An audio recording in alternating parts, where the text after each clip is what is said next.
Muchas gracias, senador presidente. Con el permiso de todas y de todos, ¿qué está pasando en Chiapas?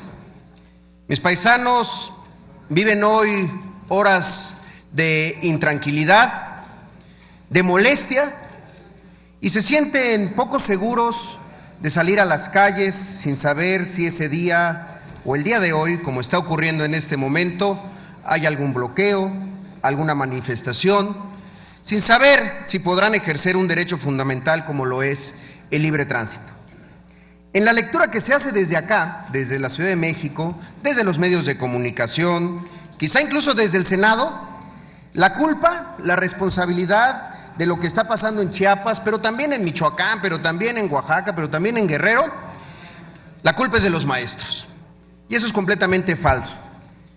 Lo que está ocurriendo en mi estado es una mezcla explosiva, generalizada, que incluso ha llegado en algunos momentos a la violencia. En Chiapas se están protestando los ciudadanos de Tuxtla por el desaseo electoral, por la privatización del agua potable, incluso hasta por la instalación de topes en vías rápidas.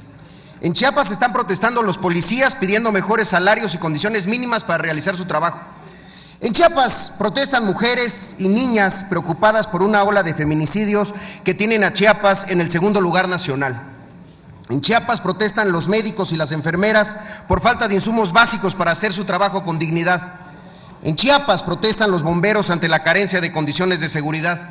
En Chiapas protestan los de Chenaló, los de Ochuc, los de Chanal, los de Ixtapa, los de San Cristóbal, los de Tila, por un proceso electoral desasiado y fraudulento. En Chiapas protestan los caficultores por la falta de acciones ante la plaga de la roya del café. En Chiapas protestan los transportistas de Comitán por la ampliación indiscriminada del número de concesiones y la corrupción con la que se están entregando. Y en Chiapas que por supuesto protestan los profesores ante la implementación de la reforma educativa. ¿Y cuál ha sido la respuesta?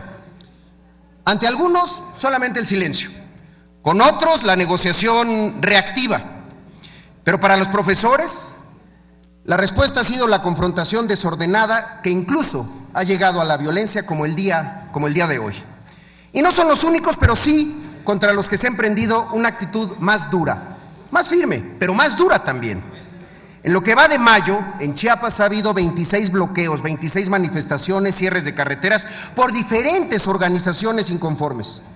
Hoy, mientras dirijo estas palabras a ustedes, a este pleno, es imposible entrar o salir de Tuxtla porque están tomadas las dos entradas a la ciudad capital de mi estado. Y esto abre, por supuesto, dos preguntas. ¿Qué ocurre en Chiapas? ¿Y por qué ha sido tan difícil implementar la reforma educativa en estados pobres como lo es el mío? Empecemos por el segundo, la reforma educativa. Dice el investigador del Colegio de México, Manuel Gil Antón: es muy sencillo despreciar las críticas a la reforma educativa poniendo a todos los que la debaten en el mismo costal. De ese modo, el poder que no escucha, que no dialoga, concibe todo cuestionamiento como insolencia ilegal y se queda aislado en su aparente triunfo. Sojuzga, somete y doblega. Su instrumento es la fuerza pública. Cuando aquí votamos la reforma educativa, se dijo: la reforma no es perfecta, pero esas fallas hoy salen a relucir en el proceso para llevarlo al plano de la realidad en los estados con mayor pobreza y con menor fortaleza institucional. Nada bueno ha surgido en Chiapas cuando el gobierno, en lugar de reconocer que hay deficiencias en sus estructuras y abrir las puertas al diálogo, asume una posición defensiva. No es signo de debilidad reconocer errores, sí lo es obstinarse a pensar que solo hay una salida, que solo hay una versión de la realidad.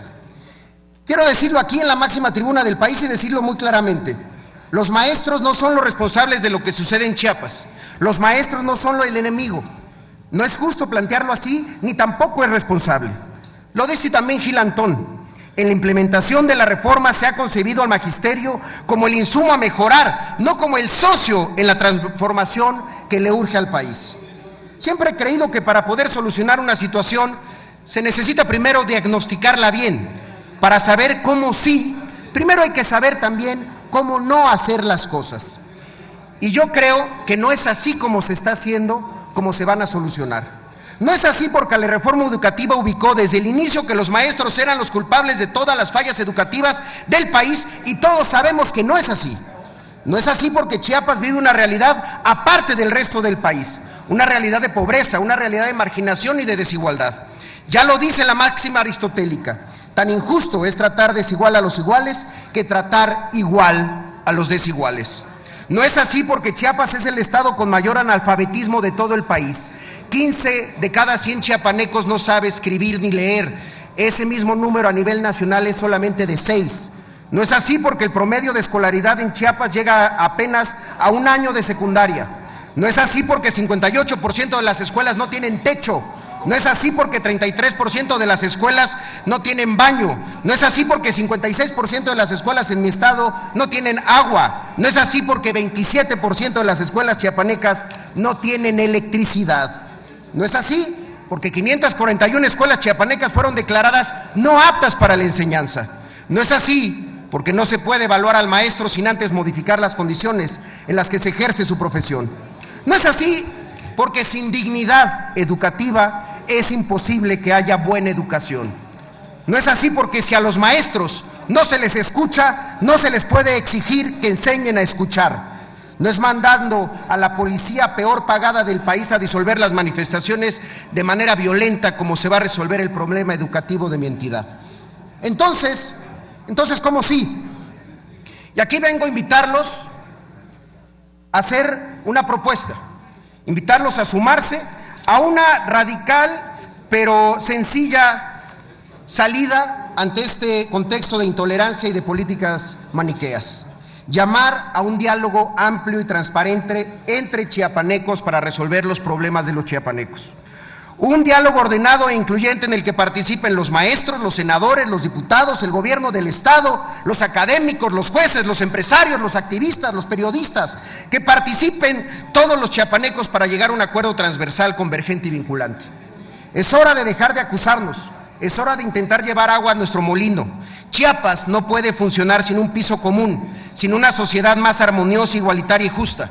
Para ello, tenemos que dejar atrás el miedo al debate de las ideas, convocar a ese gran diálogo abierto en el que participen todos los chiapanecos.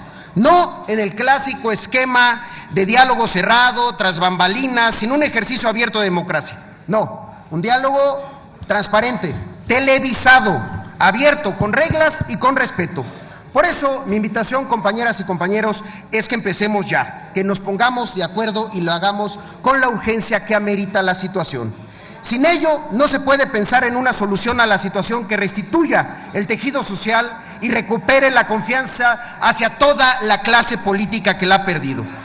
Los invito a todos a que suspendamos cualquier indicio, cualquier tipo de agenda electoral anticipada que solamente está dañando la utilidad de la política, de la buena política, en el estado en el que más hace falta en estos momentos. Por eso, senadoras y senadores, creo que es la hora de demostrar que la lealtad de los políticos, de todos, es a nuestros representantes y a nuestros estados, no a un partido, no a un gobierno. Ahí mi propuesta: gran diálogo entre chiapanecos para encontrar soluciones a los problemas de Chiapas. ¿Es eso o pensar que la protección de las cosas como están van a surgir de manera espontánea y milagrosa las soluciones que requiere la parte más pobre de nuestro país? Actuemos ahora que podemos. Ya la historia nos ha dado dolorosas lecciones que no queremos repetir. Se ha dicho en esta tribuna, en otros tiempos y en otros momentos críticos: somos mucho pueblo para la derrota. Construyamos la casa de todos, en la que quepan todos los chiapanecos sin distinción. Es cuanto, señor presidente. Muchas gracias. Se ha solicitado.